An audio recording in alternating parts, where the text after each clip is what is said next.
Okay, today's a big day for black bear honey. Today is moving day.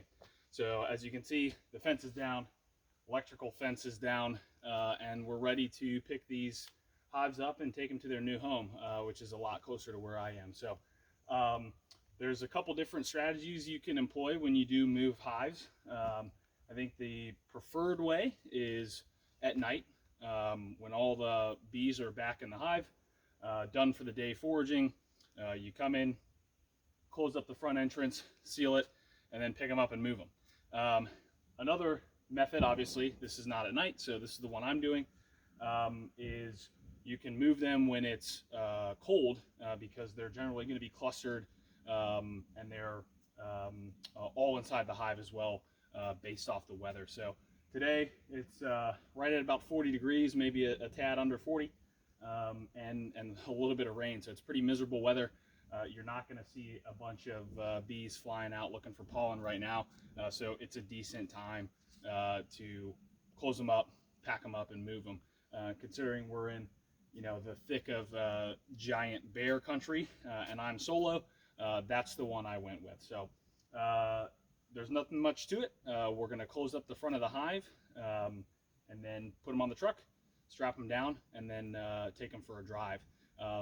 Had a couple questions about this before. Moving them, I'm going to be moving them about 60-70 miles. It's really no big deal. They're all in the hive. They're going to get to their new place. Once there's decent weather, they'll do some orientation flights and then get used to their new home. Usually the challenge with moving hives is if you try to move it, a few feet here, a few feet there, then they get confused. They want to go back to their original spot, even though the hive is 6 feet away. Then they run into issues about, staying outside overnight and dying. So this will not have any negative impact on the bees in terms of a big number of loss, unless I get into a really bad car wreck, fingers crossed.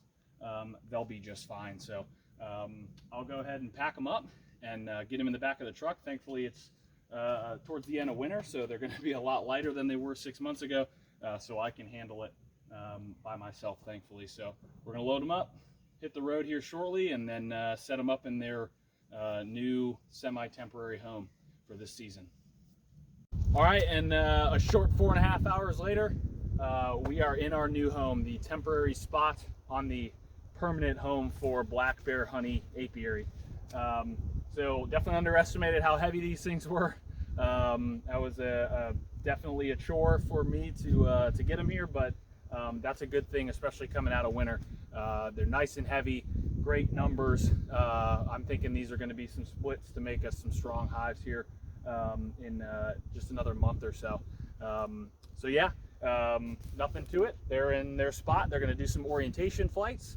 They're going to get to know their new home, and they're going to be happy here, and so are we, because we're about 28 minutes away rather than an hour and a half. So just going to lead to us being better beekeepers and healthier hives, and so we can be a little more stable in terms of year to year, rather than kind of the typical roller coaster which comes with beekeeping. It's hard enough as it is, harder when you're an hour and a half away and you can't get up there very often. So definitely exciting times for black bear honey, and really looking forward to 2024 and the ever improving black bear honey apiary 2.0.